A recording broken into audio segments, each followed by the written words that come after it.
Läheb, Tanel! tõesti jooksin siis põnevusega jälgima vahepeal ütleme, Läheb, Tanel! võitis siis Hans-Christian Hausenberg tulemusega 4.20 ja Raul Teelad sõbrale kaasa. 10 ja kolmanda koha punkti Rakvere Kõrgõestiku klubile Vikke samuti 4 meetri ja 10 sentimeetri ja Toomas Keskela.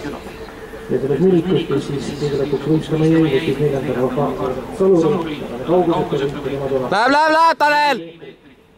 aga see siin jätkame kas seda jooksu kõige väga tulemas ja ka Tartu Ülikooli Akadeemilise Spordikooli ja Tanel Reinomägi lähetasid olla.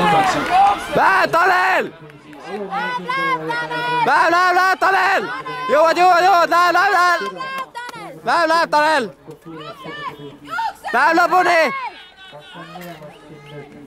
Mälu järgi esimese avavõidupäeva järgne veel mingi